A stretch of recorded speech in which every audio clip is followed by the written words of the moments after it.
നിങ്ങളുടെ ഇഷ്ട പരമ്പരകൾ എക്സ്ക്ലൂസീവായി സൺ നെക്സ്റ്റ് ആപ്പിലൂടെ തികച്ചും ഫ്രീ ആയി ഇപ്പോഴേ ആപ്പ് ഡൗൺലോഡ് ചെയ്യൂ. അവളോട് നീ ചെയ്തത് വലിയ തെറ്റായിപ്പോയി. എപ്പോഴെങ്കിലും ഒന്നാ കുട്ടിയോട് സോറി പറയണമെന്ന് നിനക്ക് തോന്നിയാൽ അതിന് മടിക്കരുത്.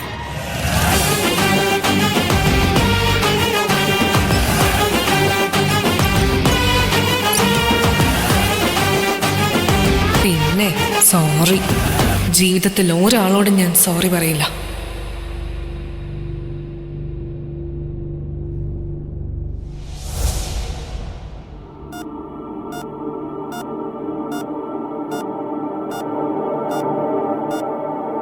ജയശങ്കർ സാറ് എത്ര നല്ല മനുഷ്യനല്ലേ. അതെ, പക്ഷെ അതിനും കൂടിയുണ്ട് അദ്ദേഹത്തിന്റെ മോള്. അഹങ്കാരം എന്ന് പറഞ്ഞ ഇങ്ങനെയുണ്ടോ? എന്തായാലും ദൈവം നമ്മുടെ കൂടെയുണ്ട്.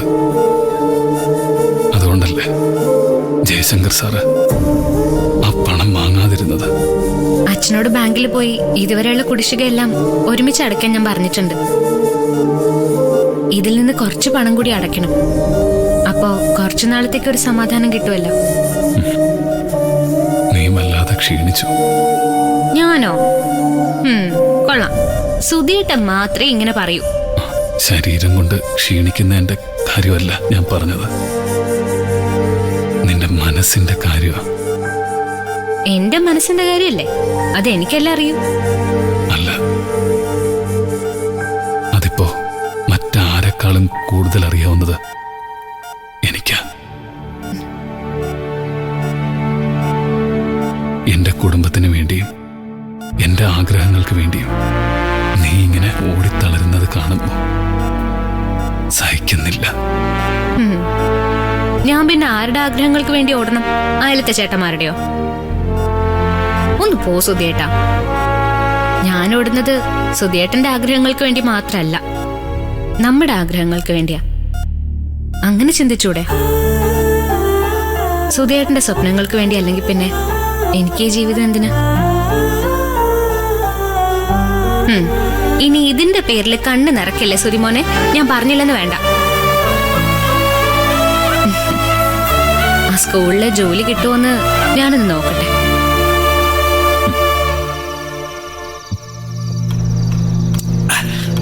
$15 ലക്ഷം ഒറ്റ കച്ചവടത്തിൽ നിന്റെ ലാഭം. ആ പാവങ്ങളെ പറ്റിച്ച് നീ അടിച്ചു മാറ്റിയില്ലേ? 15 അല്ലടാ, 18 ലക്ഷം. നിനക്ക് മനസ്സിലായില്ലേ? 15 ലക്ഷം കച്ചവടത്തിന്റെ ലാഭം, 3 ലക്ഷം എന്റെ കമ്മീഷൻ. നീ ഒരു ചതിയം മാത്രമല്ല, വഞ്ചകന് കൂടിയാണെന്ന് എനിക്കിപ്പോഴാണ് മനസ്സിലായത്. നീ ഇനി എന്നെ പറ്റി മനസ്സിലാക്കാൻ കിടക്കുന്നേ ശേഖരേ.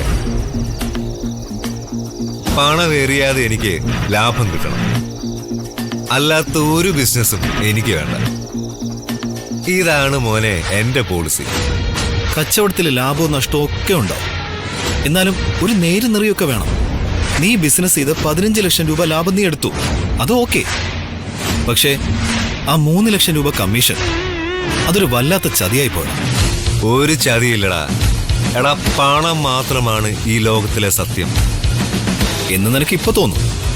പക്ഷെ പണം മാത്രമാണ് ലോകത്തിലെ സത്യമെന്ന നിന്റെ ധാരണ ഒരിക്കൽ നിനക്ക് തെറ്റും. നീ പണം എത്തിക്കാൻ മനഃപൂർവ്വം വൈകിപ്പിച്ചു. പക്ഷേ ദൈവം ജയശങ്കർ ഡോക്ടറുടെ രൂപത്തിൽ ആ പണം അടപ്പിച്ചു. നീ എന്നെ ഒന്ന് വിശ്വസിക്കുക. ഇടയ്ക്കൊരു പോലീസ് ചെക്കിംഗ് ഉണ്ടായി, അപ്പൊ എനിക്ക് കുറച്ച് വഴിമാറി സഞ്ചരിക്കേണ്ടി വന്നു. അതുകൊണ്ടാ ലേറ്റായത്. നിനക്കറിയോ, ജയശങ്കർ ഡോക്ടർ കൊടുത്ത 10 ലക്ഷം രൂപ പോലും തിരിച്ചു കൊടുക്കാൻ പോയവളാ ദേവിക. മണ്ടത്തരം അല്ലാന്ത. ഇക്കാലത്ത് ആരെങ്കിലും ഇത്രയും പണം ഒരുമിച്ച് വെച്ച് നീട്ടിയാ വേണ്ടെന്ന് വെക്കൂ. ശരത്തെ, അഭിമാനിയായ ഒരു പെണ്ണിനെ നീ ഇതുവരെ കണ്ടിട്ടില്ല. അല്ല, ഇതൊക്കെ പറഞ്ഞാൽ നിനക്കെങ്ങനെ മനസ്സിലാവും? അങ്ങനെ ഒരു സാധനം നിനക്കില്ലല്ലോ. നീ പറഞ്ഞത് ശരിയാ. അവളെ പോലൊരു പെണ്ണിനെ ഞാൻ ഇതുവരെ കണ്ടിട്ടില്ല. അടുക്കാൻ ശ്രമിക്കും തോറും അവൾ അകന്നകന്നു പോവാ. അവളെ എന്നിലേക്ക് പിടിച്ചടിപ്പിക്കാൻ വല്ലാത്തൊരു വാശി. ഒരു ദിവസം അവളെ എന്റെ കട്ടിലേക്ക്. നിർത്തടാ. നിന്റെ അന്ത്യം അവളുടെ കൈ കൊണ്ട് ആവാതിരിക്കാൻ നീ പ്രാർത്ഥിച്ചോ? ശേഖരേ, നിക്കടാ.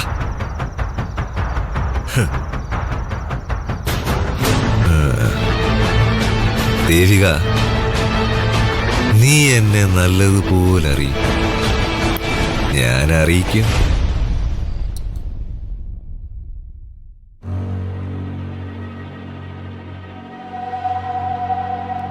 ബാക്കിയുള്ള പണത്തിന്റെ കാര്യത്തിൽ എന്താ തീരുമാനം?